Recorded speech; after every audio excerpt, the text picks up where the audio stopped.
Here. Trustee Compass. Here. Trustee Reardon. Here. Trustee Radoszewski. Here. Trustee Pico. Mayor Pecaw's here. Please rise for the Pledge of Allegiance.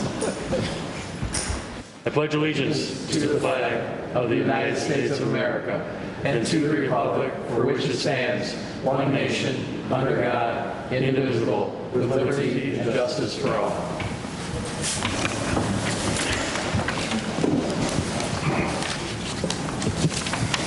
Approval of the May 17th, 2021 regular meeting minutes.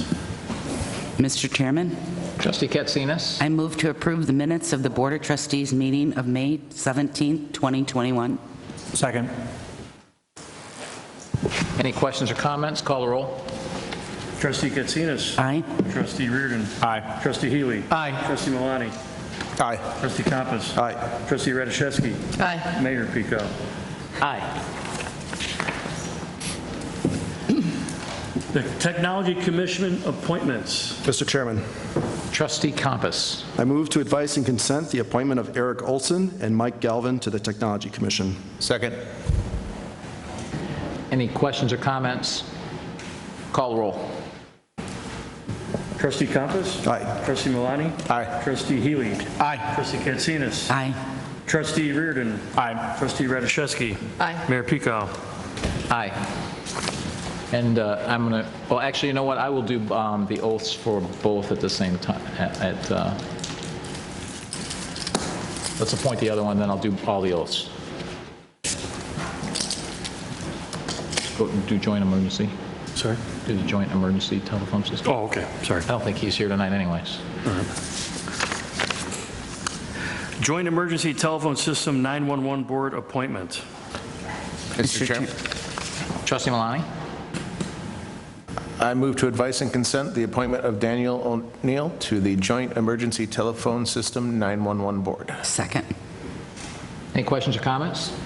Call the roll. Trustee Milani. Aye. Trustee Katsinas. Aye. Trustee Healy. Aye. Trustee Compass. Aye. Trustee Reardon. Aye. Trustee Radoszewski. Aye. Mayor Pico. Aye. I don't think Mike and Dan are here. Eric, do you want to join me here? I'll swear you in. Let's make sure I got yours.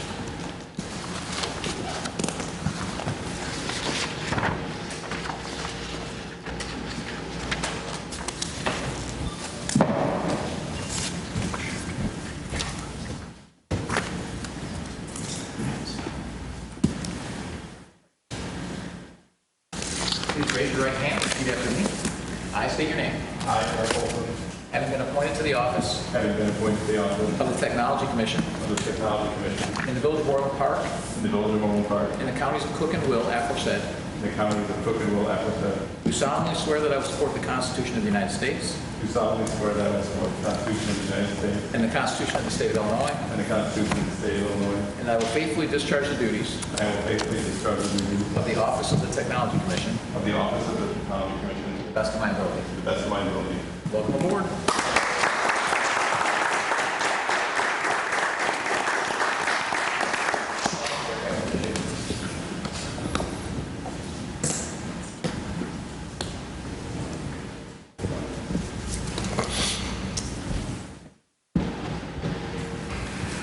Accounts payable from, Hold on a second. And Eric, I want to thank you for stepping up to volunteer. You know, these positions are unpaid, and but you provide a great service in helping our staff and helping the village, and as do Mike and Dan as well, who aren't here tonight. So thank you very much for stepping up and helping out. Really appreciate it. Okay. accounts payable from May 18th, 2021 through June 7th, 2021 approval. Mr. Chairman, Trustee Healy. I move to approve the accounts payable from May 18th, 2021 through June 7th, 2021 in the amount of $3,010,515.19. Second. Any comments? Call the roll. Trustee Healy? Aye. Trustee Reardon? Aye. Trustee Katsinas? Aye. Trustee Milani? Aye. Trustee Compass? Aye. Trustee Radoszewski? Aye. Mayor Pico. Aye. Consent agenda. Item A, payroll for May 14th, 2021 and May 28th, 2021 approval. Item B, census water meter replacements contract. Item C, facilities and operations master plan RFP. Item D, sanitary sewer cleaning and televising 2021 to 2023 bid award. Item E, ordinance authorizing execution of boundary agreement with the Village of Mcginnis. Item F, a resolution authorizing the execution of intergovernmental agreement between the Village of Orland Park and the City of Palos Hills concerning use of Orland Park's firearms range facilities. Item G, Conica Minolta multifunction printer lease. Item H, South Point Industrial Development petition for rezoning. Item I, 153rd Street and Ravinia Avenue intersection improvements Phase 1 RFP 21-022 contract award. Mr. Chairman, Trustee Compass. I move to approve items A through I on the consent agenda. Second. Call the roll. Trustee Compass? Aye. Trustee Malani? Aye. Trustee Healy? Aye. Trustee Katsinas? Aye. Trustee Reardon? Aye. Trustee Radiszewski? Aye. Mayor Pico? Aye. And George, could you do us a favor in the future and list not only the low bid proposals, but also show the other proposals as well? Just put it in our report as well as the one for the public, just so we have it. I know these are all low bidders, but if we could see them all, that would be great. And it's the pre-scheduled citizens and visitors. We don't have any. Okay. Elevated tank number 7 painting bid award. Mr. Chairman, Trustee Malani? move to accept the base bid from Era Valdivia of Chicago, Illinois, and award a contract in an amount of $720,000 plus $72,000 contingency for a total amount not to exceed $792,000, and to authorize the village manager to execute all related contracts subject to a village attorney review, and to authorize the village manager to approve change orders not to exceed the contingency amount. Second. Any questions or comments? Call the roll. Trustee Malani? Aye. Trustee Healy? Aye. Trustee Katsinas? Aye. Trustee Compass? Aye. Trustee Reardon? Aye. Trustee Radiszewski? Aye. Mayor Pico? Aye.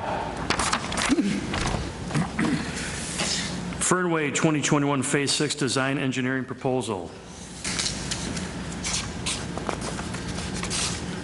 I'll entertain a motion to move to accept the proposal of 2021 Fernway Subdivision roadway and drainage improvements from Christopher B. Burke Engineering Limited of Rosemont, Illinois, dated May 26, 2021, in an amount not to exceed $69,900, and to authorize the village manager to execute all related contracts subject to village attorney review. So moved. Second. Who made the motion? Sean or? Sean. Any questions or comments? Make sure your phone is off. Any comments at all? What I would tell people who live in Fernway is that in this item on the agenda on the village website, you can see a picture of what's getting done in 1 year, because I know I've received those questions. So that's been communicated, I know, but I think we still have like 3 more years to go with this, all the way through 2024, correct? One thing I would like to ask George and Joel is, I know that, and we all know that there's, potentially federal money or county money that could be sent down to us, maybe even for future out years. If we could, because they've been doing this now for, 5 years, this is year 6, so if we could do anything that collapses a couple of those years, and gets them done a little sooner, that'd be great for the people of Fernway to get it done just a touch sooner. I mean, obviously, we have a program, and if that's what we have to stick with, we can do that, but if for some reason something comes up and it's, additional roadway funds, that's not a bad idea to ramp that up and get it done so that those residents don't have to deal with this any longer than necessary. Call the roll. Trustee Compass? Aye. Trustee Malani? Aye. Trustee Healy? Aye. Trustee Katsinas? Aye. Trustee Reardon? Aye. Trustee Radiszewski? Aye. Mayor Pico? Aye. Mini Academy 2 Development Petition for Subdivision Map Amendment, Site Plan Elevations, and Landscape Plan. Mr. Chairman, Trustee Compass. I move to approve the rezoning preliminary plat of subdivision, preliminary site plan, preliminary landscape plan, and elevations for the Mini Academy Development Petition located at 9970 West 151st Street, as recommended at the May 4th, 2021 Plan Commission meeting, and as amended and recommended at the May 17th, 2021 Committee of the Whole meeting, and as fully referenced in the motion below. Second. Any questions or comments? Call the roll. Trustee Compass. Aye. Trustee Katsinas. Aye. Trustee Healy. Aye. Trustee Malani. Aye. Trustee Reardon. Aye. Trustee Radiszewski. Aye. Mayor Pico. Aye. And if anyone has any questions about it, a lot of these items we don't have discussion on, it's because they've been discussed at the COW, at the Committee of the Whole, and these have rolled over from the Committee of the Whole. So the discussion happened back either 2 weeks ago or earlier tonight. 2021 Land Development Code Amendments 1. Mr. Chairman, Trustee Malani. move to adopt an ordinance entitled An Ordinance Amending Article 5 of the Village of Orland Park Land Development Code as amended and as fully referenced below. Second. Any comments? Call the roll. Trustee Malani. Aye. Trustee Katsinas. Aye. Trustee Healy. Aye. Trustee Compass. Aye. Trustee Reardon. Aye. Trustee Radiszewski. Aye. Mayor Pico. Aye. Mcginnis Loop Multi-Use Path Preliminary Engineering Contract. Mr. Chairman, Trustee Malani. I move to approve awarding Mcginnis Slough Multi-Use Path Preliminary Engineering Contract to Engineering Resource Associates in an amount not to exceed $195,010 plus a $25,000 contingency, and to authorize the village manager to approve change orders not to exceed the contingency amount, and authorize the village manager to execute all related contracts subject to village attorney review.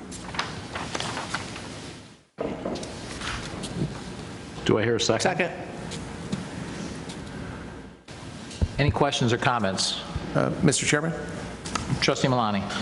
Yeah, a couple quick questions. One, is this contract for rebuilding an existing path, or is this a new path altogether? And Mayor, Mr. Mayor and Board, if we can, Krishid has a little bit of a presentation. If he can just go through it, it might answer all those questions. Okay. Okay. Thank you, George. Mr. Mayor, we were planning to give you an update on our bike paths throughout the village in the next couple of weeks or so, but I thought, we collectively thought that this would be a good time as we would be talking to Mcginnis Loop. So I'll give you a little bit of an overall master plan for our bike paths, and then we'll dive into Mcginnis Loop. This is our current existing system. If you look at I know it's a little bit difficult to read, but all the blue lines that you see, they are our existing multi-use paths. And then the ones in the green are on-street through routes, and the one in orange, you can see in the middle, they are the Existing sidewalks? existing sidewalks, sorry for that. So that is our current system, and there are some sections that are missing, but before that, if you could see it, what we have called is, there is a bike path spine that we run through the village. It starts at the northeast end, it goes through, and then LaGrange Road, and comes back, and then it goes south on 108, and then comes down to the southwest corner of our village. That is our spine, and then the blue parts that you see, either they are complete or they are owned and operated by either IDOT or Cook County. So go back to that page for a second. So I see two things in yellow that are primary route where there's no route there. So I see where there's nothing, and that's 104th. And then it's also down off of 183rd, connecting into another bike path there off of 183rd, and looks like Wolf, or 108th? 108. Are those the only two paths that are missing in our spine? You know, that are missing, not accounted for? If you just, let me just move to one more slide, Mayor, and then it will be much more bigger in visibility. So this is our overall system that we are proposing, and these are the gaps, Mayor, we're talking about. You may not be able to see again, but this is 159. That is IDOT's. That is not done yet. Part of it is done, but not all of it is done. And in the next, so again, these are the gaps that we've talked about, 104, 167, 82nd and Mcginnis is what we are talking today. Okay, This go back a page. There, okay, no, forward. There, the list of 4 bullets. Okay? Okay, 159th to 163rd place. We're through phase 2 engineering. We're just waiting on funding, correct? Yes. Okay. 167th Street, we've approved engineering on that. Correct. So we're close on that, right? Where are we at with 82nd Avenue, 139th Street to 151st Street? So 82nd Avenue, we're just starting. We're just starting in, as where are we at? We're in the next meeting, we'll be recommending a consultant For phase one. For phase one. Phase one. So the two things that we don't have approved for phase one are 82nd Avenue and Mcginnis Loop. Correct. Okay. And these are the 4 gaps in the system. That's correct. But the other ones, the engineering is either done or it's started. Yes. We're towards actually in both of them, we're towards the end of. So the other phase 2 two. are just about completed. Correct. We're looking for money to construct. That's correct. I believe the 167th Street, do we have money to construct that already? No, not yet. Okay, so those are the 2 we're looking for. The other 2, we haven't started phase 1. I just want to make sure where we're at. Okay. So I have a few slides down that shows the current funding application and what we have received or not. So this is that's easier. These are the 2 paths that you were talking about. This is 104, this is 167 in green.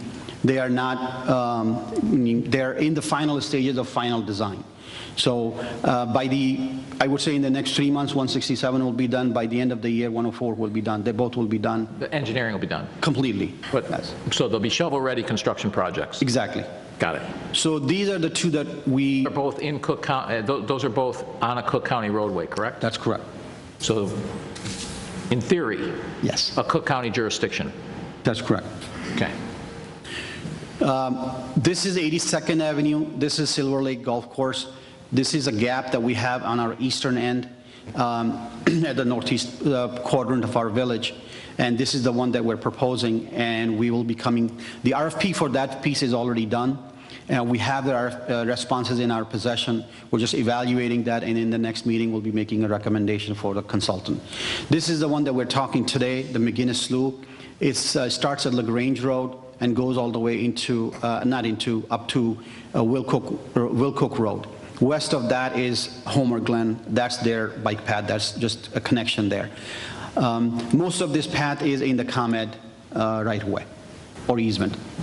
In both of these cases, are these both also technically, because we got Cook County Forest Preserve and we've got 82nd Avenue, are those also Cook County roads? The 82nd is on Cook County Road. Okay. The Mcginnis Loop is in ComEd. It's in the ComEd easement? Yes. Okay. So here's what you were, I'm not going to repeat it, but this is what the current status is. Phase 1, Phase 2 is in progress for, Phase 1 is complete, Phase 2 is in progress for both 104 and 167. RFP for 82nd, one more meeting and we'll have it, and Mcginnis Loop is here today. Okay. Here's quick, again, my slide moved a little bit on the title, but this is what we have done for 104th Avenue. We have applied for every possible option that is out there, and these are the dollar values what we have asked for. Typically, these dollar values are 20% our expense and 80% is federal government or state government's expense. The ones in red, it was recently declined by Representative Bobby Rush's team. The bottom 2, we got some money either through our village resources or we got it from Southwest Conference of Mayors. That's the current status, but we are waiting. Hopefully these funds will come through and then we'll be able to build actually 104 starting, I would say, early next year, if these funds come through. This is the status for 167 that again, every possible avenue that we have for funding, we have applied for it. We have been very active, actually, you can see that. Same thing here, the request with Representative Bobby Rush did not make it, and then the last one, ITEP, also did not make it, but we still have another application to ITEP. This is for construction. The one they rejected before was for engineering phase 1. Phase 1, we did that with our own resources. Now we're looking for about $2 million from them to build that. This is the status for Mcginnis. We have applied for this as well. We're waiting for the response. If we get it, then even the phase 1 studies will be paid by up to 80% by them. And this is the 82nd Avenue. This is the value that we're asking for, again from ITEP, ITEP is Illinois Transportation Enhancement Program. That is a state-funded program. So this is the funding summary. Just, I know we have 3 new trustees on the dais. Then, typically, federal government or state government pays 80% of our requests. The remaining 20% has to come from the village or the municipality. But I just want to make sure that you understand there are some eligible expenses that they will cover. For example, any kind of water improvement or landscape enhancements are not covered under their expenses. If we want to go after those, then those will be under our own expense.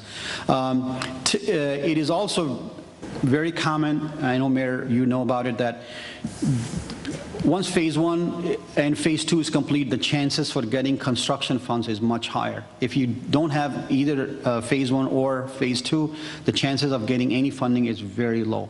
It's very rare that any state or federal agency will give you any money for phase 1. That is, I would say in the last several years, I have not seen it.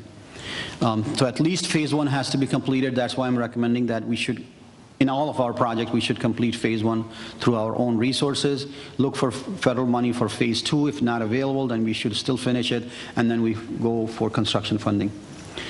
Any question on what I said before?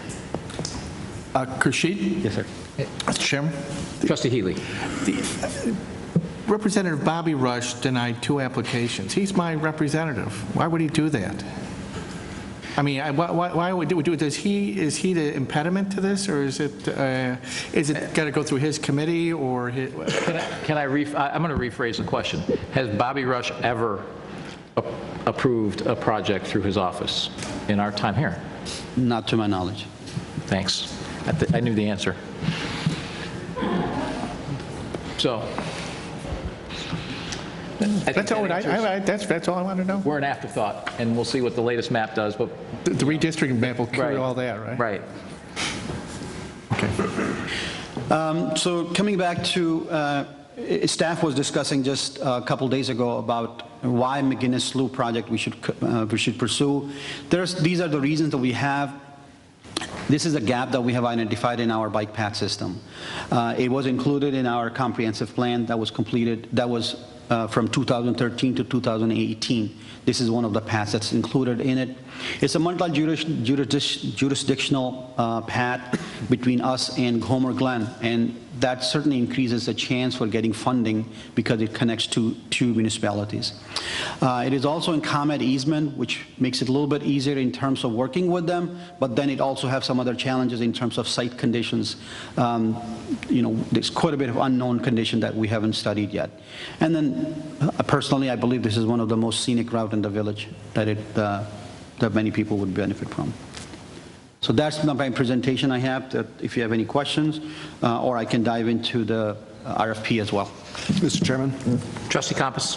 So getting to the RFP and the selection process, I noticed that we didn't choose the overall lowest proposed fee, but we chose the lowest hourly rate. Can you give me a little bit more information about what the criteria was for how you decided on your recommendation?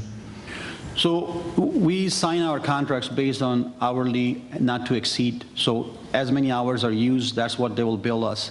And if there are savings on any of those hours, that stays with us. And that's the reason we thought. The other thought I had was because of the site has such an unknown conditions, because there's no development there, we don't know what's underneath the soil conditions. So that's the other reason I looked at that. At a lower hourly rate, I was getting more hours that in the design phase, I don't have to go back and ask for more funds. That was the second reason that I used in making that decision. But in a not to exceed, if one of the other bidders underscoped what they were doing, you're saying in all cases they would go to a change request process then? Correct. So why do we do this as not to exceeds as opposed to a fixed fee bid?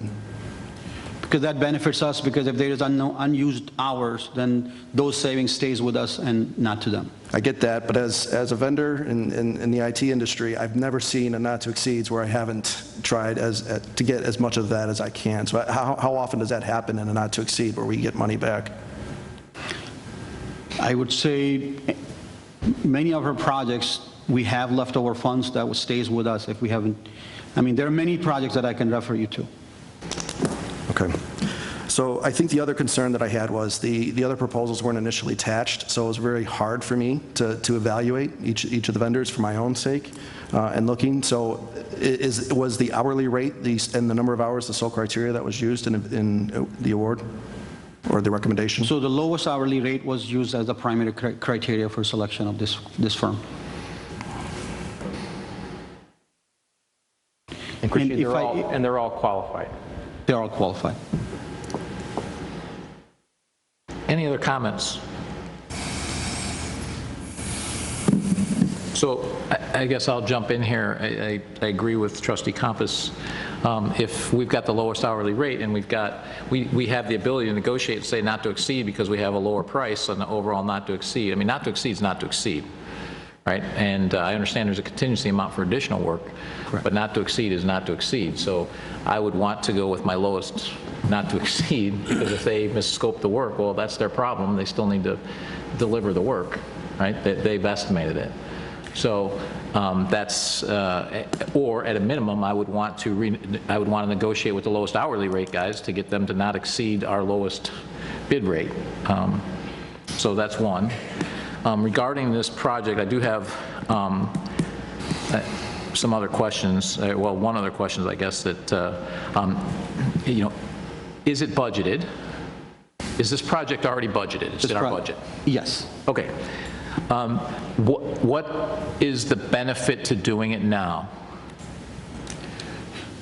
So two of our projects, bike path projects, are towards the end of it. Hopefully we'll get construction funding. If we don't have another series of projects in the queue, then we will not be able to go after some construction or phase 2 fundings for those projects. And if we delayed engineering, say, a year, just saying what would be, if we had that extra money, are there other things in the village that we could prioritize that are ready to go? We'd have to reevaluate our capital program and see what other options we have. Okay. All right. So I guess I totally get the benefit to engineering ahead of time to get funding. The other question I have for you, if we engineer ahead of time, does that impact our ITEP funding in any way, or do we need to wait for that? I know we've applied for ITEP funding. Correct. So if we approve this, does that impact our application? No. So we can get it after we've awarded it and started the work? We can still get the funding? Correct. The funding, our initiation today is not going to negatively impact or restrict us from using that fund if it comes through. Okay. So I see the benefits to doing it. I also see, I'm sure we find other uses, but I also share Trustee Compass's concern regarding, not to exceed contracts when they're lower than the bid that we have here, even though it's a lower hourly rate. They're telling you they're going to do it for a not to exceed at a lower price. And I know we do have the ability to negotiate with that hourly rate to say, you've got a lower hourly rate, but we need a not to exceed of this amount on that. And they may walk away. They may also say, well, we want the work and we'll get it done. Is that, Trustee Compass, does that kind of encapsulate your thoughts on it? Yes, in part. So maybe in the engineering world, the phase 1 is a lot of unknowns, right? So talk about how are they, as part of the RFP process, what are they doing with the hours? They're using their best judgments as far as how many hours this is going to take.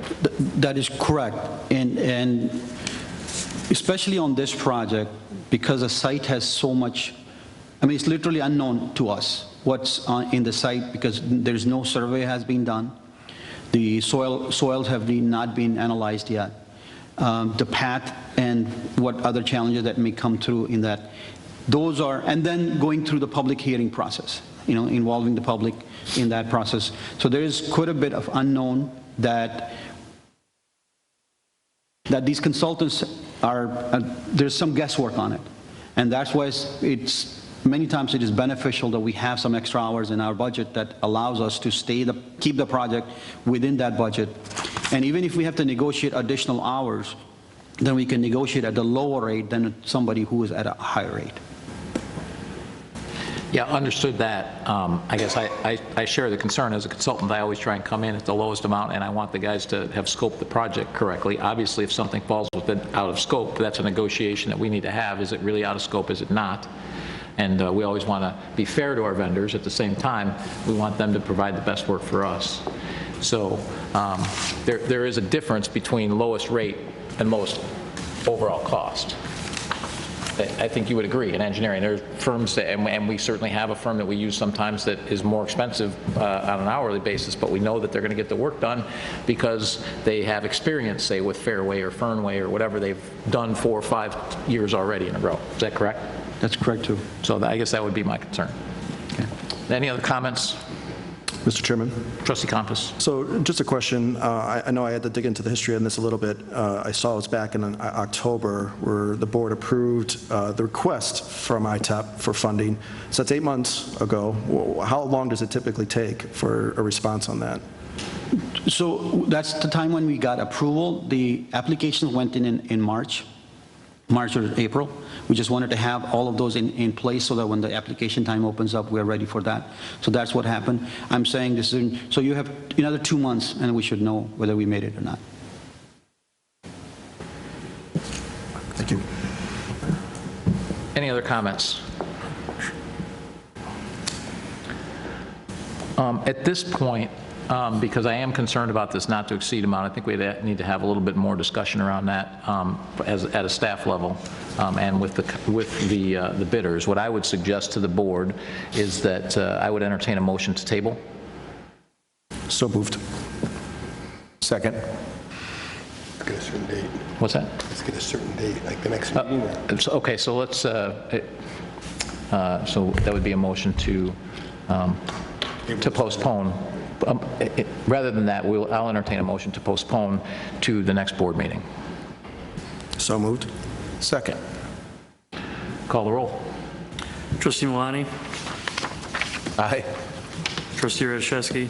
Aye. Trustee Healy? Aye. Trustee Katsinas? Aye. Trustee Compass? Aye. Trustee Reardon? Aye. Mayor Peacock? Aye. And so just so we're clear, you know, I think we need to go back and talk to these folks, and we need to see a not to exceed price that's our lowest price, and it can be our lowest hourly rate too. I'm okay with that, but we need to have that negotiation and that discussion. Fiscal year 2021 budget amendment number 3, approval.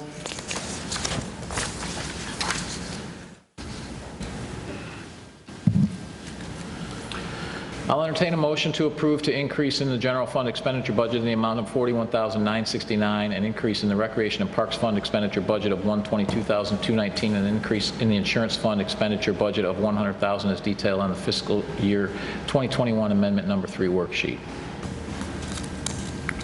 So moved. Second.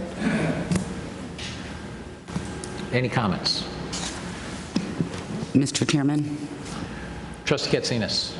I saw in the budget adjustment that we would be doing an intern program, which I'm all for interns, especially for residents and their children that reside here, as internships can be very, very challenging to get for these young students. I saw it was for this year, however. My concern is because this community has a history with another entity having a intern program that was pretty much used as a patronage program for people's kids, friends, family members.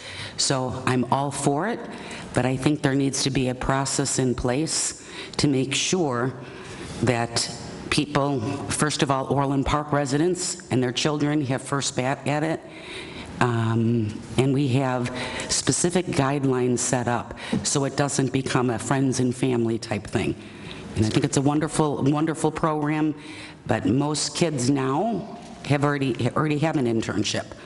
They get those in February, March, April, generally. I do realize some people graduate in December. But I think right now, I'd like to see, personally, this implemented next year with guidelines set up that it's a very transparent and fair process. to all applicants with priority or a requirement, if possible, if the attorney allows, that's an Orland Park resident or their child. So, thank you. So with all of our hiring practices, we practice pure merit. There is no other consideration that goes into any of our hiring, and these would not be any different than that. This program is not just a summer internship program. This is a year-round program. So students that are starting, what we're trying to do is we're targeting students that are starting in the fall. So this would be the time to implement it. We are going to go through the exact same process that we've gone for all of our other hires. They're going to be based on merit.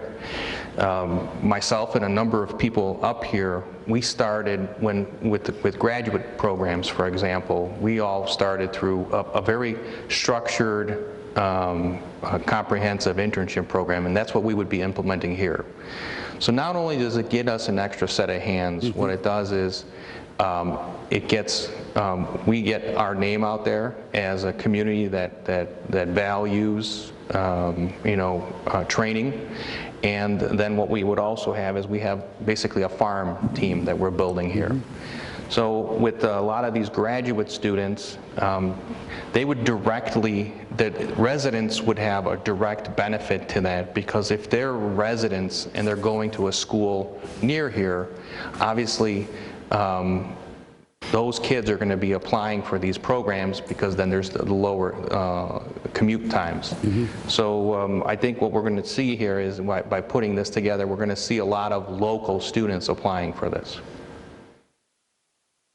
Mr. Mayor. Trustee Reardon. Is this brand new? I mean, have we put out applications for this? Have we advertised for it already and everything? All we're doing right now today is we're just asking for the approval to actually implement. Okay. And when would they start? This summer? I mean, is the goal to have them start this summer? So as soon as this gets approved, we would put out the job postings. We would be reaching out to the universities. We would be doing all of that to start this program, hopefully by the fall. Mr. Chairman?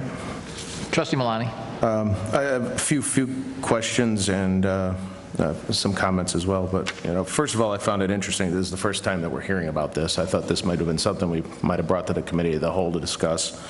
But looking back on June 15th, 2020, we did a budget adjustment for $5,598 for a human resources summer internship. So I'm kind of curious, what was the end result of that internship? Was it successful? It's a summer internship, and it is, so far it's successful. Okay. So what this will do is this will replace that. We would have a year-round internship program after that. So the second question then is, was there some type of a measurable documented outcome from this internship? Or is there any kind of measurements you're using as part of this? With all of our employees, they go through, the employees that we have on our merit system, there is a evaluation that occurs ongoing and at the end of their internship period. Sure. Okay, because I'm looking at this, and again, first time we've heard about this, and we don't have very much detail. I've had the opportunity to manage several interns over the past several years, and there's usually certain deliverables and criteria that need to be met. As part of managing the interns, I have to create a work plan which actually says exactly what they're going to be working on, the training they'll receive, and what's the desired outcome. And you put great detail into this plan. And then usually at the end of this, the intern's measured on the completion of the plan. There's a midpoint evaluation that has to happen, an end evaluation, and then I have to recommend whether or not they might be actually viable for employment and what type of role they're best suited for. And then they get the chance to actually evaluate the manager that they had. So you get both sides of the point of view, because I think if you're going to hold the intern to a standard, so should the manager as part of this process, right? Because it needs to be a cohesive effort. So, I think, establishing a program and putting it together, and if we're going to provide these opportunities, there needs to be some kind of measurement that's fair to everybody. And if we move forward with this, I'd like to kind of actually see one of the stipulations that a process is put in place to actually do this kind of measurement. And I also agree with Trustee Katsinas that, while we probably can't limit the applicants to just Orland Park residents, we should definitely give some type of priority to the Orland Park residents. So. Thank you. Mr. Mayor? Trustee Healy? George, is there did I hear that right? Is this strictly for Orland Park residents, or we can't? No. We can't put a limit like that. None of our employees, the only employee that has to reside in Orland Park is me, by contract. We don't restrict any of our employees to residential boundaries. Very few communities still do that because what you're doing is you're really narrowing the pool of candidates. Okay, I just think it'd be a great benefit for Orland residents to have an upper hand at this and a preference. And they will, because this is a year-round program. The ones that are local, that don't have to have, if you're a student that goes to University of Illinois in Champaign, you're not applying for this, right? Because we're a year-round internship program. So those students that are local are going to have an upper hand. And this wouldn't be a work from home? No. It'd be show up and... We have no work from home. We have no work from home positions here in our organization, and we have not. The last time we did work from home was when the pandemic first was started, and that was just for a few weeks. Okay, thanks. Sure. Mr. Mayor. Trustee Reardon. There's like at least 3 or 4 that I can think of universities here in Chicago and in the suburbs that have MPPA program, you know, right. The acronyms escaping me, the Masters in Public Policy, Administration, and things like that. That's who you're talking about advertising to. Exactly. And then people that could be driving here or, you know, to be here and still make classes and things like So that. if you think about the intern that would be in the village manager's office, I went through that structured program at the NIU MPA program. Northwestern has one, Northeastern has one, Loyola has one. Right. And then as far as development services, UIC has a program. So there are programs out there, and so those kids that live here will have the upper hand in that. Even if they don't necessarily live right in Orland Park, they're going to be living in the same general area out here somewhere. Any other comments? Mr. Chairman, Trustee Katsinas. before I can approve this, I'd like to see a program laid out with some of the elements that Trustee Milani discussed. You know, this is hiring an employee, and it's really, what is the job description? What are the expected, you know, how many people are there going to be, and what departments are they going to be? So I would really like to see that before we went ahead and approved a program. Just my thoughts. Thank you. We can get we can get that comprehensive. The list that's in the supplement does include there will be graduate student interns, a single student intern for the village manager's office, finance, development services, and then we will have undergraduate interns in communications marketing, engineering, human resources, IT, public works, and recreation. Now, and these, of course, are not full-time students, or these are not full-time employees. All of these are part-time. It's very difficult, obviously, to go to school full-time and work full-time. Not impossible. Okay. Anybody else with comments?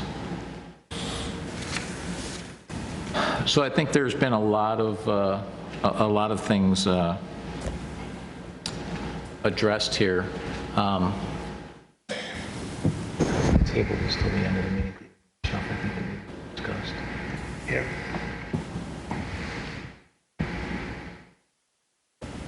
Try to table it to the next meeting.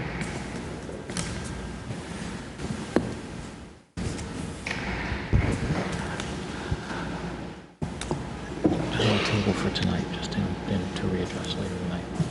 Then you can address it after executive session. Do it before executive session. You can do it after, because we're going to come out in open session anyway. Yeah, but we can do it. Yeah, you can do it whenever you want. Okay.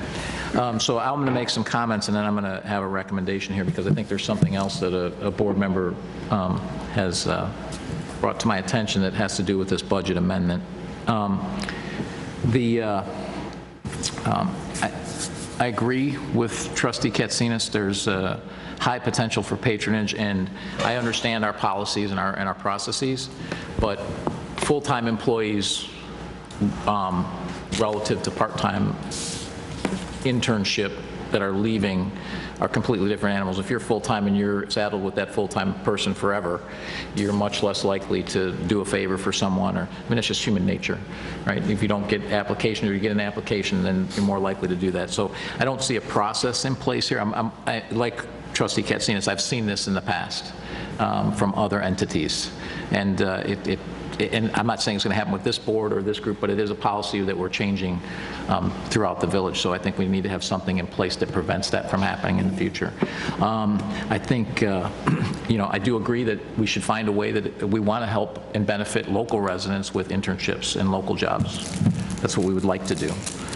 This isn't a full-time position. No, we don't require full-time people to live in Orland Park, but anything that, if we're doing an internship with public money, we should be helping our students and our residents where possible. And I'm not exactly sure how we do that, but I think that's something that we should consider. I think we should have a plan in place before we approve these funds.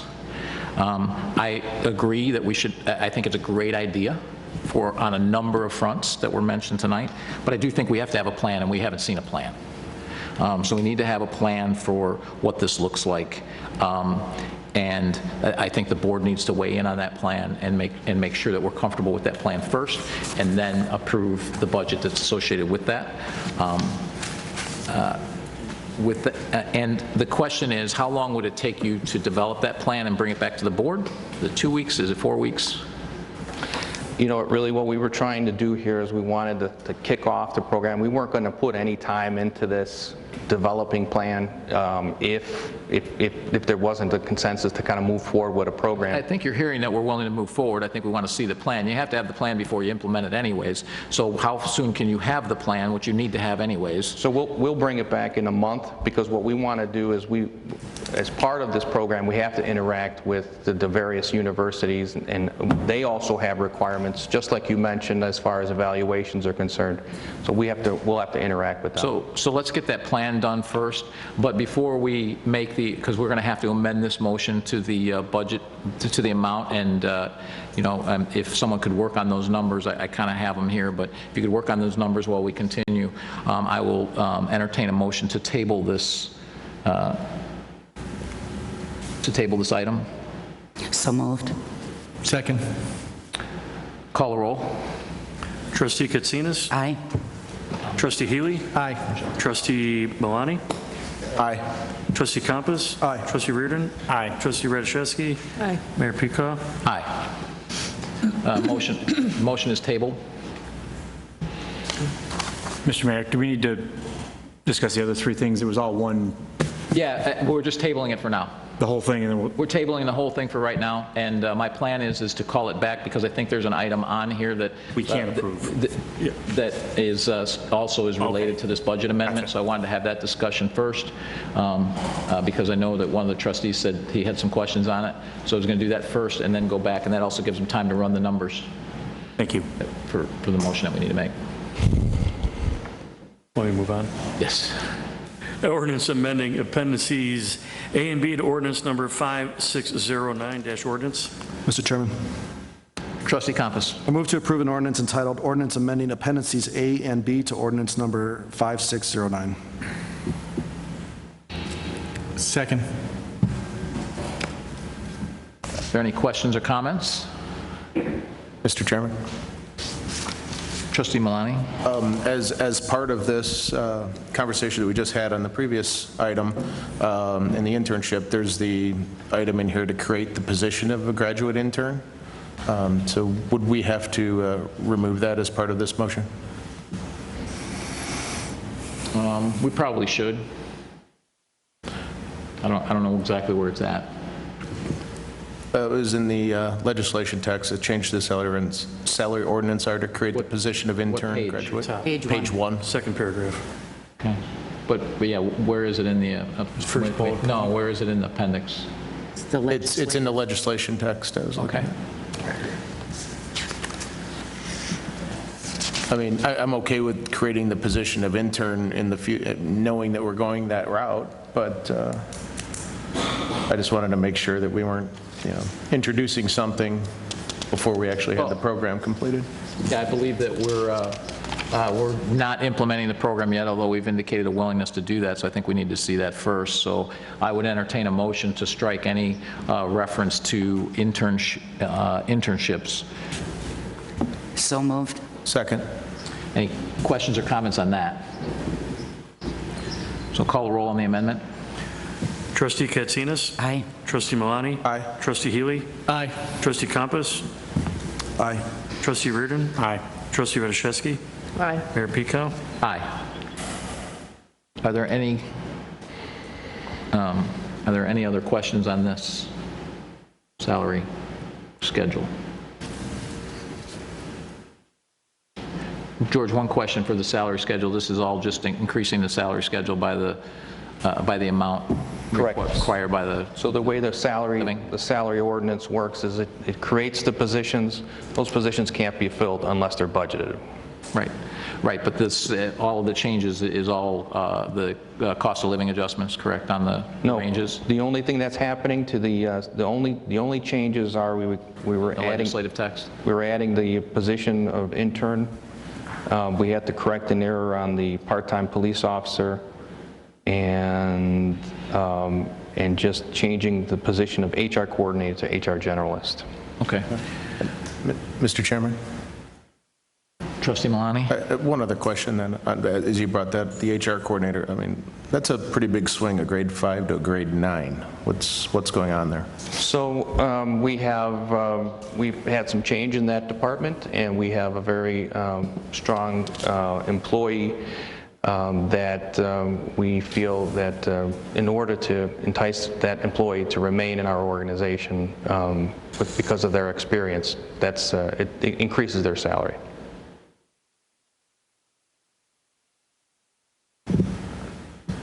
Okay, thank you. Any other questions or comments? So the question is put to move to approve an ordinance entitled Ordinance Amending Appendices A and B to Ordinance Number 5609 with all references to internships stricken from that ordinance. Call the roll. Trustee Compass? Aye. Trustee Healy? Aye. Trustee Katsinas? Aye. Trustee Malani? Aye. Trustee Reardon? Aye. Trustee Radiszewski? Aye. Mayor Pico? Aye. Fiscal year 2020 audit contract amendment. Mr. Mayor, Trustee Healy? I move to approve additional services provided by BKD relating to the 2020 audit in the amount of $19,970. Second. Any questions or comments? Mr. Mayor, Trustee Healy? I have a lot of questions. The question that comes before us tonight is whether to approve the extra time spent by the auditor. It's my understanding. And I've been involved in this area for 45 years and continue to do some government audits, and I feel I'm qualified to review this bill. There's a number of issues I take exception with in the bill, and I'm left with a lot of other questions. For one thing, included in the documentation that we've been presented, the billing rates on that invoice do not match when I looked up the engagement letter in the contract. It seems like we're being overcharged on that. And so that invoice, to me, is incorrect by at least $4,000. Yeah, I kind of assumed that this stuff was reviewed and approved before it came to us. So I don't feel it's up to me to find that. And it might be a weakness in our internal control system, and may be something that we should pay attention to where we get all these T&M invoices, that we have the right rates and agree to the contract. A couple, and in no certain order, some of the items on here, we're being billed for extra time for a couple situations. One of them is that there's a receivable for the state of Illinois owes us $2.5 million, and we owe the state of Illinois $2.5 million. And they're saying they spent extra time on that. Well, this receivable and payable situation has been going on since 2012. When they bid the audit in 2018, I mean, nothing's changed on this. This is just maybe unfamiliar with it, but is it to that extent that it requires extra time and a considerable extra time to review that? I just don't I don't get it. If it was a material item today, it had to be a material item last year, and we have the same auditing firm, so I mean, I don't know why they just can't refer back to their previous work papers, which is pretty much industry standard. When they did bid the job in 2018, BKD should have considered the audit time involved in this material item as part of their audit, and they're professionals at this. They should have, I would imagine they've already considered the possibilities with this. Additional time was required because of the schedule of federal awards. I may not know what's going on, but to me, this is part of the single audit program, which refers to federal awards. I don't know why this is a separate comment out there. It seems like it's covered under other line items. Reference is made to certain GASB pronouncement. GASB is the Government Auditing Standards Board, which nobody here wants to even read what they have to say, but it's terrible. But noted that these items were announced and finalized prior to the audit. The GASB they make the rules for accounting, and these rules, some of these items, these rules were passed in 2012, 2016, and they're implemented in 2020. Well, they bid on it after the approval of these announcements, and it should have been included in their bid. It's an inherent risk of getting a long-term contract that they signed for 5 years. I feel that the bid that they submitted should have included this consideration. Reference is made to Orland internal staff turnover. That's where they point to you and say, hey, your people left. Well, in 5 years, do you think everybody's going to stay there and be there? It should have been considered by them. And on the other side, we should point to them and say, this staff is completely new from the staff that started day one.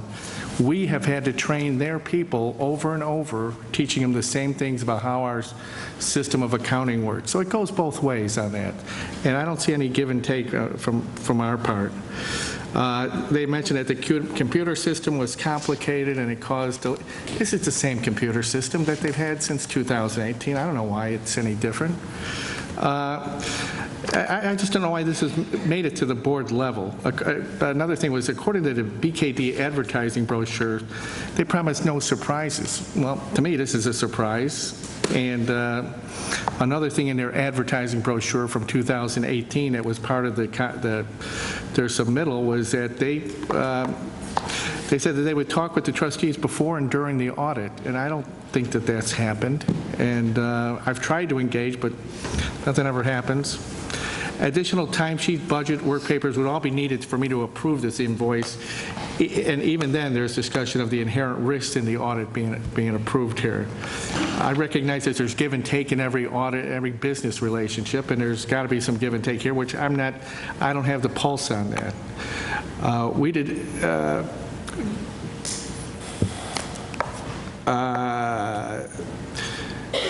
One of the problems I have is that there seems to be too many issues, and frankly, it might be a loss of faith on this trustee's part in the auditors, that we're getting that they can stick to the spirit of the original contract.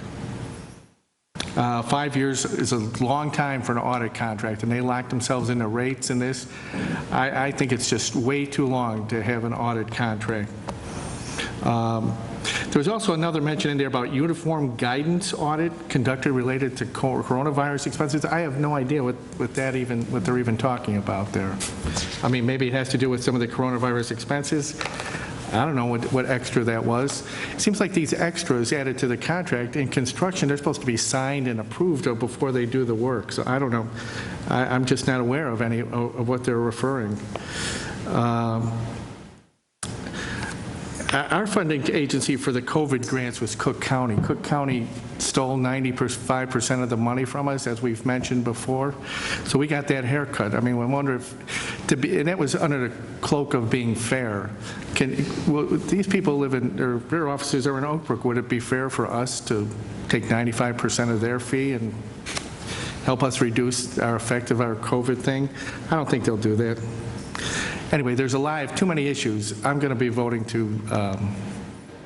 not to approve this. Can I have Kevin just kind of go through these real quickly, if that's all right? Yeah, sure. Yeah, sure. A couple of these items This was really my first opportunity to go through a full audit process. You mentioned the state of Illinois receivable. I'll just take that as an example. That indeed has been a receivable and actually an amount due to IDOT. So the amount due from IDOT, the receivable, has been on our books as an asset. The amount that we potentially owe IDOT for outstanding projects that they have yet to bill us. And some of these projects go back to 2013, and it takes quite a long time for them to finish the project, finish the billing, ultimately finalize the quantities, and then end up sending us a bill. Those have not to date appeared on our financial statements as a liability that is potentially due to them. So we went back and forth with BKD. We reached out to IDOT to try and determine, is that dollar amount an actual amount that we are potentially going to have to pay to them? And due to the changes on our staff, we didn't have anybody on staff that was around when those projects were occurring, so we didn't have a really good 100% level of confidence that of the exact dollar amount that is due. We're going on by reports and information that we were able to pull together. We worked really closely with the folks in EPS on this particular situation with IDOT to confirm as best we can that those indeed are projects that we will someday get an invoice from the state of Illinois to make those payments. So there was quite a bit of back and forth between between IDOT, the auditors, and with finance and engineering EPS staff to confirm that exact amount due.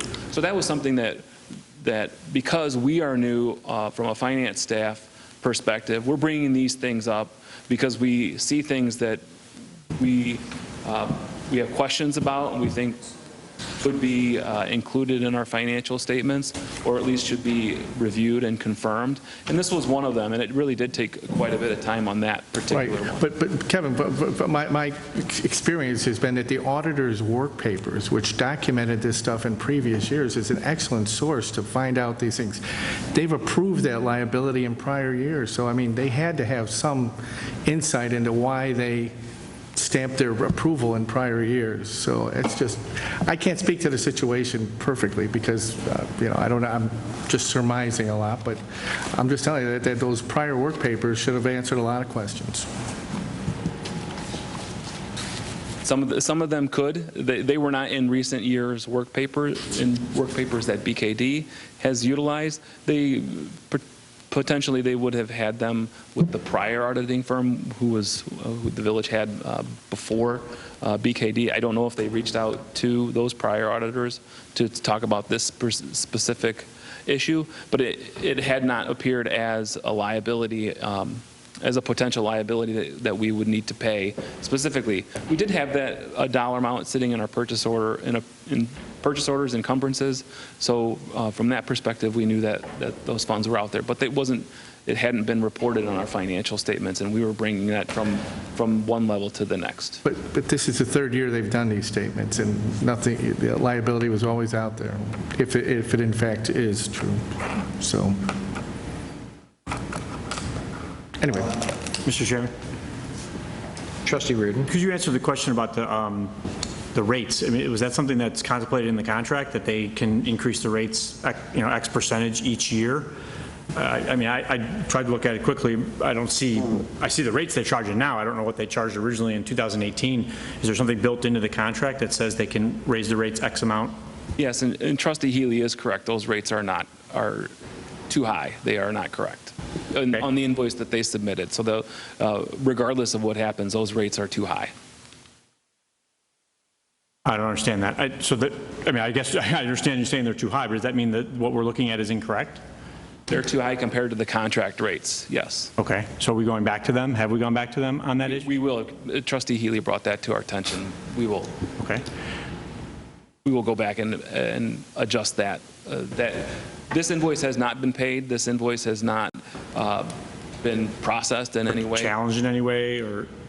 We talked about a number of items that they wanted to charge us for, and this is not all of them. They withheld billing for some of the items that they wanted to charge us for.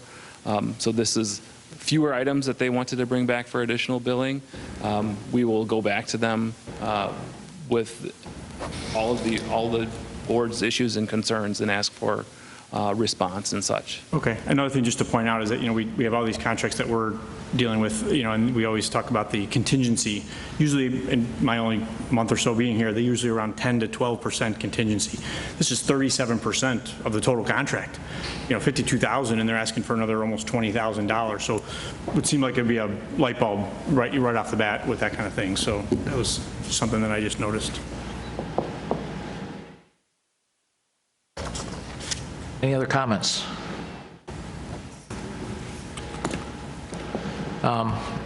So my comments upon hearing, and Trustee Healy had said that he had some issues and he didn't go through them all. I said bring them up on the board floor and ask the questions. That's what public meetings are for. He's absolutely correct. I have a consulting business. If you get a 5-year contract, there's a benefit to that. You've got work. You take a risk associated with that because things change and people change, including, as he said, their auditors change. It's the 3rd year of the contract. The rates are too high, which that's obviously an issue on their part to bill us too much. It's on our part for missing it. It is a pretty high amount of their fee. And I also recognize that our entire staff, or at least all of our senior finance folks and all of our village manager staff, were not here when this whole thing was put in place. They're all new too. So this is, the relationship with BKD it predates them. So that causes issues as well with any kind of a consulting arrangement. So I would, me personally, I would suggest that we table this motion as well, and you come back with an updated invoice, and after negotiating with them and have a discussion with them. But also, this is a 5-year optional contract, correct? According to the legislative text? I believe so, yes. So I would also suggest, given what I see here, that we should go out for RFP on this and terminate this and not go forward, because obviously they just increased 30% of what they had, so they have not, they've either underestimated the scope or they've pulled a fast one. Either way, it suggests that that we need to go out and look. There's plenty of auditing firms out there, so I would suggest that we go out for an RFP as well as have the discussion with them regarding the 37% in additional fees and the items that Trustee Healy mentioned. And I would probably, he's by far the expert on this board. I would definitely, listen to what he has to say regarding that, and let's see what we can negotiate this down to. Clearly, there's some mistakes in it, and then and then bring it back with the adjustment. I guess we'll have to make the amendment that night after the tabling. Yeah. We just vote no on this motion? Yeah, the other option that we have, obviously, is to just vote no on the motion. So, what's that? And bring it back if you want to. George, I'll leave that one up to you. Would you rather us amend it at the next meeting, or you want us to just vote on no on this and then just bring it back? Let's amend it at the next meeting. Just amend it at the next meeting? Okay. So I'll entertain a motion to table? So moved. Or, excuse me, postpone to the next board meeting. So moved. Second. Call the roll. I didn't catch those. I'll just go in order. Trustee Healy? No. No to table it? No, I want to vote today. Okay. I'd rather vote today, but that's okay. That's fine. No to table. All right. Trustee Katsinas? Yes, aye. Trustee Milani? Aye. Trustee Compass? Aye. Trustee Reardon? Aye. Trustee Radiszewski? Aye. Mayor Pico? Aye. So motion's tabled to the next meeting. Postponed.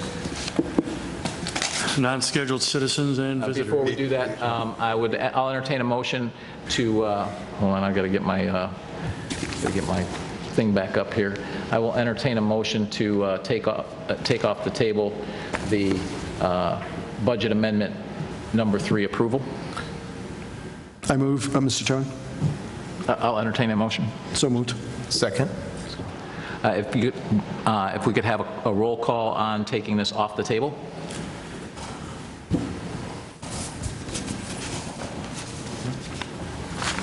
Trustee Compass? Aye. Trustee Malani? Aye. Trustee Healy? Aye. Trustee Katsinas? Aye. Trustee Reardon? Aye. Trustee Rashevsky? Aye. Mayor Pico? Aye. Non-scheduled citizens and visitors? Now the motion. No, the main we motion have to, be dealt with. now we're going to discuss the main motion. So, hold on a second. That's right. So now that it's off the table, we need to amend this motion. Do we have updated numbers? Will we be taking the auditing services out as well as all of the internship items? So what's the amended amount? Do we have that? I can calculate it too, but, Yes, I do. okay? The only change would be the general fund amount, so the change in the recommended motion would be, I move to approve an increase in the general fund, or a decrease in the general fund expenditure budget in the amount of $81,370,000, and the remainders So $370,000. $81,370, a decrease in the general fund. And that's the only change? Correct. Okay. Mr. Chairman. I'm sorry, excuse me. That's It went up from 41.9. You know what, why don't we put that on the next, let's just, Well, why don't we, we'll move it back to the table, and then on the, because I want to make your budget amendments on these other things so you can move forward with these, with your HR coordinator and all that. Why don't we table it, and then we will go into executive session. We have to come out of executive session anyways, and we'll take it off the table and vote on it there. How's that? Mr. Chairman, Trustee Compass. I move to table FY 2021 Budget Amendment Number 3 approval. Second. Call the roll. Trustee Compass? Aye. Trustee Reardon? Aye. Trustee Healy? Aye. Trustee Katsinas? Aye. Trustee Malani? Aye. Trustee Rashevsky? Aye. Mayor Pico? Aye. All right. Do we have any non-scheduled visitors? All right, board comments. Trustee Healy. I want to say that it was a wonderful Memorial Day ceremony put on by Orland Park for the veterans. Something like 55 new names were put in the wall. It was dignified, and I was there, very happy to be there. And so I just wanted to acknowledge all those veterans that got their names put on the wall and their families who support them to no end. So it was impressive to see, and I'm happy that Orland Park does this. Thank you. Trustee Katsinas. I just want to echo Trustee Healy's statement. The Memorial Day event was very moving. It was well attended. A lot of our residents showed their support to our veterans no longer with us and appreciated those that are with us. Also, speaking of the veterans, on Tuesdays, there are concerts that are free for veterans. Please go to the Orland Park website. They had their first one last Tuesday from a wonderful musician that was very well attended. We hope to have more people there. So that's it. Thank you. Trustee Malani. Thank you, everybody, for coming tonight. Nice to see the room starting to fill up a little more. Also like to remind everybody that Market in the Park is being held on Thursdays from 4 to 8 in Crescent Park. And as Trustee Katsinas mentioned, the Veterans in the Parks events are in front of the Arapache Memorial. The next one is June 15th, and then the first and third Tuesdays in July and August. So please come out, show your support for our veterans, and help us grow this new event. Thank you. Trustee Compass. Going to follow the theme. It was a wonderful week outdoors here in Orland Park. Memorial Day event, 55, a record, 55 new names added to our wall. And so I'd encourage all Orland Park residents that have a veteran in their family or living or deceased to consider adding their names to the wall. It's a wonderful event. It's a wonderful way to recognize them. Veterans in the Park, I want to encourage everyone to go to that. This is an opportunity for us to celebrate our veterans. It's not just for the veterans. The entertainment on Tuesday was fantastic. I know that we have a great program coming up with a lot more Tuesdays in the park coming up. And then building on our strengths in Orland Park. Market in the Park launched with a roar, I felt, this last week. Great attendance, great entertainment, and I'd like to especially thank Doreen Bila, Ray Piatoni, Allison Can, Laura Mikulski, Anna Karen Pinto, Don Villalobos, and the athletics division staff that all put this together and made it such a success. Thank you all. Trustee Reardon.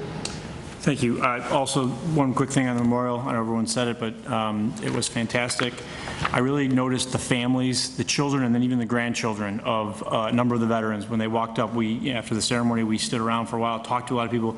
They all walked up, and when they looked on that wall and they saw Grandpa's name, Grandma's name, whoever it was on there, and the discussion, and the laughter, and the joy on the faces of the families, they really, really appreciated that. It was the first one that I ever been to, so I thought it was fantastic. I also have to mention the mayor's speech was phenomenal, a veteran himself. He really did a good job of tying it. The coordinator, Mr. Carter, what's his name? The guy who coordinated the whole thing, Dale. He did a fantastic job as well. They just really, really some good showcase for Orland Park. Secondly, it was a while ago, but the preschool graduation that I went to on May 17th, I think it was. Joni was there, the mayor was there. It was a while ago. We didn't have a meeting, so I didn't get to bring it up last time. So many things about that were great. I won't take too much time, but I remember my kids going through it, and again, the families, the grandparents being there. But what really was impressive is the staff that put it on during COVID. We don't do that last year, and there was 100 kids there that don't get that first experience, that preschool experience before first grade. And the comment that she made 3 or 4 times, she said, if you don't think preschool is important, just ask a first grade teacher.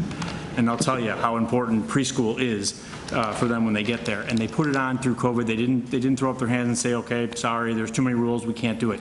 They figured it out, and I think that the village did that a lot through COVID, and that was just one of the examples. So Ray, your staff, Andrea Smaga and Brooke Windle were fantastic, throughout obviously last year, and then their presentation during the graduation was just great. It was fun to be there. I know you were there too, Joni. It was just really interesting. A couple things coming up, the drive-in. I'm looking forward to that. I'll be there, and the concerts that are coming up. So please keep getting out the word for those things. Thanks. Trustee Radiszewski.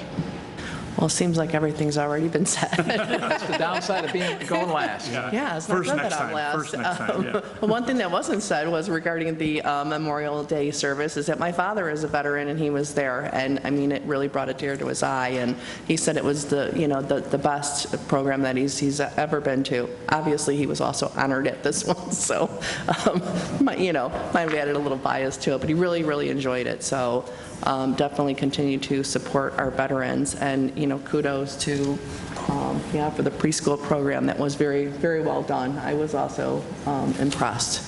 So yeah, continue to look online. We have a lot of various events for the veterans, the drive-in that Brian mentioned, obviously concerts in the park. A lot of great things happening. We can finally get out. So come on out. Thank you. So I have a little more sour commentary to start anyways, and then I'll go into the good stuff. But as we know, the most recent legislative session wrapped up, and the state legislature passed several bills, including HB 3653, which prioritized criminals over police and law-abiding citizens.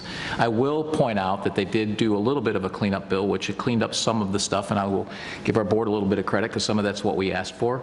I think there's going to be more for us to ask for once we see what's in it, but we'll prioritize the next stuff that is in there that is not good. But just last week they passed a budget that includes many things, but here's some of what it includes. A pay raise of over $1,000 a year for legislators as a reward, apparently, for working just 4 days during COVID. They over doubled their individual budgets for their legislative staffs from $70,000 to $160,000. These are staffs that didn't show up to work for most of the year.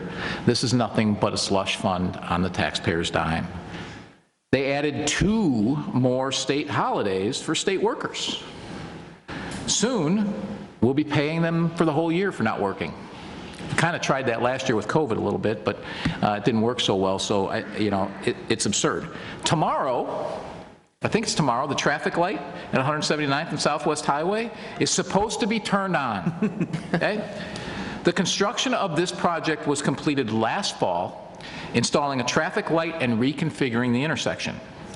Does anyone in here know why it has taken about 8 months to energize a signal and you guys don't answer? They forgot to run electricity. Traffic signals need electricity. And that little itty bitty detail was forgotten. Really, you can't make this up. I am sure the legislature was thinking that 2 more days off on the taxpayer's back will help solve issues like this and get them to think a little more clearly. On the bright side, they did not cut the local government distributive fund any further. However, they expect us to give them a lot of credit for this. I will not. They need to restore the LGDF to the 10% that it was 4 decades it was 10% before they started to raid the municipal coffers in 2011. These raids continued in this budget, where they diverted $350 million away from the personal property replacement tax, away from municipalities. And they continue to charge us an administrative fee of 1.5% of sales tax for collecting sales tax that they already collect for themselves. These are all ways to claw back from you, the taxpayer, from all, and this gets shared on a per capita basis, except the administrative fee is charged to us individually. That has a huge impact of what, about $250,000 to us? And that's things that we could do for those engineering projects, right? We could use that money. And they're just clawing it back. Why? Because they can't manage their own funds. But worse than all of this was the gerrymandered redistricting map that the governor signed into law last week. It fails to follow the law. It does not use the census data as required and further disenfranchises the residents of Orland Park and Illinois.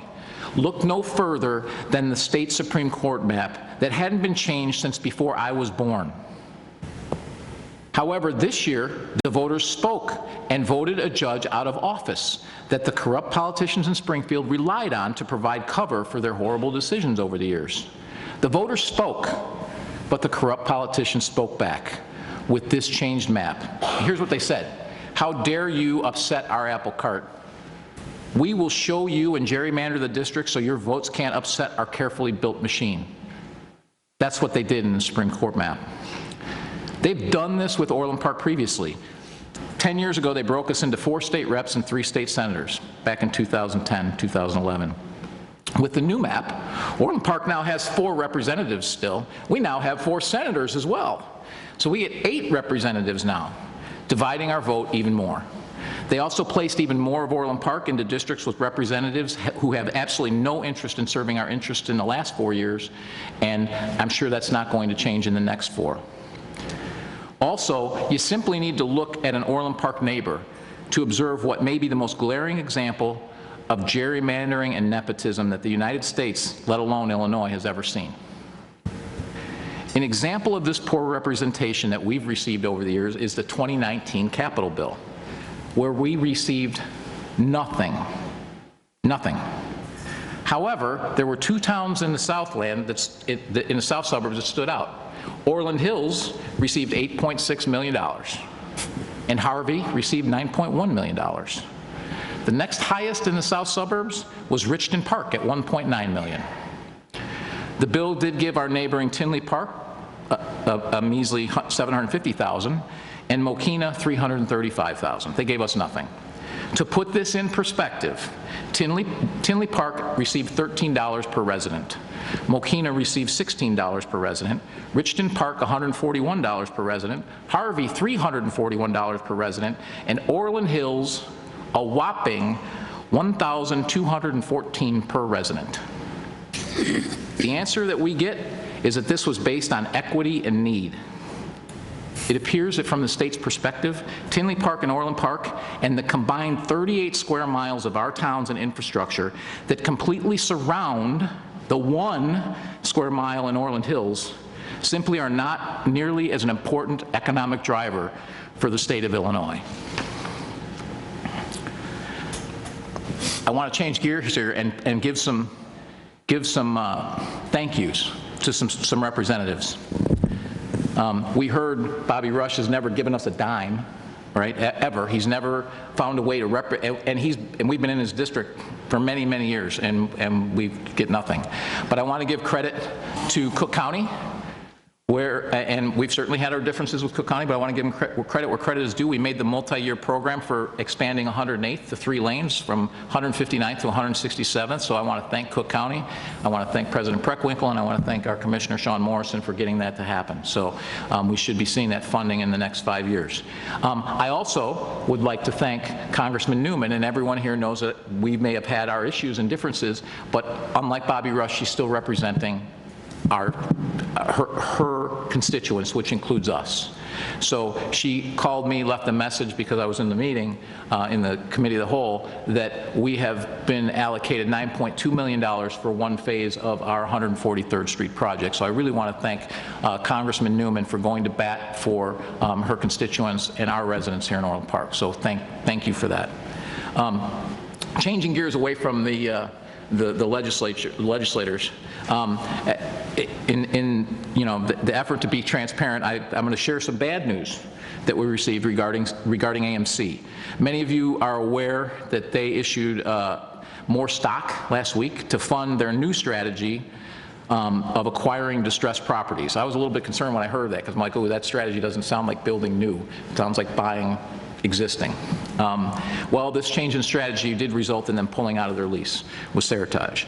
On the positive side, interior construction that was started handled the asbestos but didn't do anything else. So we don't have a movie theater that's half built that we have to deal with, or that Seritage. There hasn't been a lot of money put into it, or money wasted in the project. So that's important.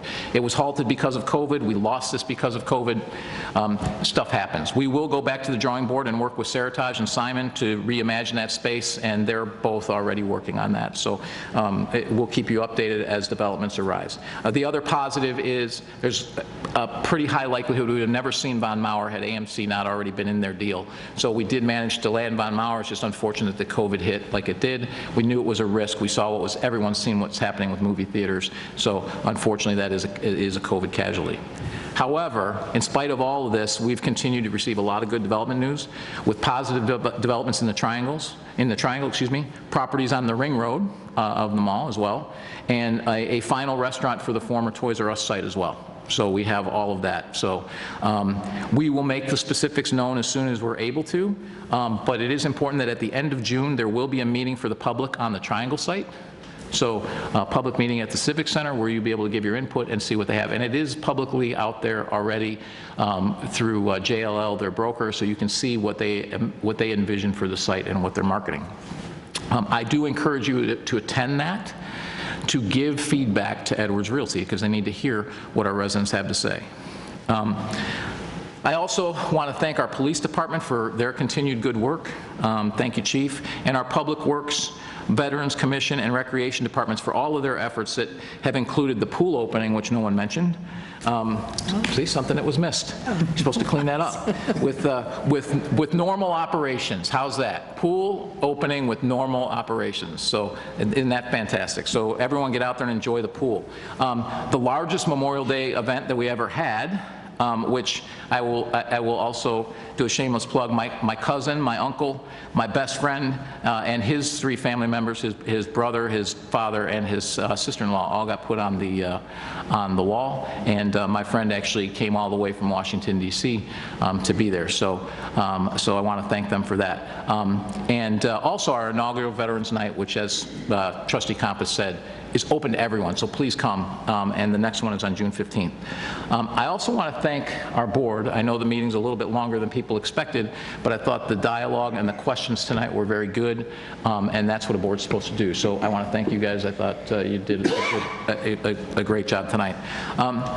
I want to encourage everyone to join us for more upcoming events. We have Market on the Park on the 10th and the 17th. We have our drive-in movie, The Avengers, on the 12th. Veterans Night on the 15th, and as I said, you don't need to be a vet to go.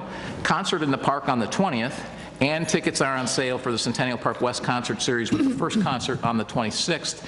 And now they also include individual ticket dates if you can't go to all 3. They are a little bit more expensive for the individual tickets, so there is a discount for buying all 3 together. And remember, for those of you who are concerned about the $25 price, you don't have to spend $9 on a drink because you can bring your own in. You don't have to spend $10 on a burger because you can bring your own in. So there is a benefit to that, is that you can bring your own food and beverages in. So thank you very much, and with that, I will entertain a motion to go into executive session. Mr. Chairman, Trustee Compass. I move to go into executive session for the approval of minutes, the appointment, employment, compensation, discipline, performances, or dismissal of specific village employees, the purchase or lease of real property for the use of the village, and setting the price for sale or lease of village property. Second. Call the roll. Trustee Compass. Aye. Trustee Malani. Aye. Trustee Healy. Aye. Trustee Katsinas. Aye. Trustee Reardon. Aye. Trustee Radiszewski. Aye. Mayor Pico. Aye.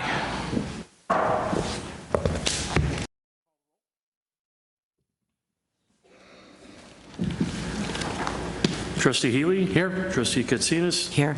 Trustee Malani. Here. Trustee Compass. Here. Trustee Reardon. Here. Trustee Radiszewski. Here. Mayor Pico. Here. I will entertain a motion to remove from the table the budget amendment. So moved. Second. Call the roll. Trustee Malani. Aye. Trustee Compass. Aye. Trustee Healy. Aye. Trustee Katsinas. Aye. Trustee Reardon. Aye. Trustee Radiszewski. Mayor Pico. Aye. I will entertain a motion to amend the original motion to reducing the general fund by $79,390, increasing the Recreation and Parks Fund by $112,238, and increasing the Insurance Fund by $100,000. So moved. Second. Are there any questions or comments on the budget amendment? And just to be clear, George, all of the, and for everyone, all of the internships have been removed, as well as the audit has been removed. Call the roll on the amended motion. Trustee Compass. Aye. Trustee Malani. Aye. Trustee Healy. Aye. Trustee Katsinas. Aye. Trustee Reardon. Aye. Trustee Radiszewski. Mayor Pico. Aye. Motion carries 7-0. I will entertain a motion to adjourn. So moved. Second. Call the roll. Trustee Compass. Aye. Trustee Malani. Aye. Trustee Healy. Aye. Trustee Katsinas. Aye. Trustee Reardon. Aye. Trustee Radiszewski. Mayor Pico. Aye.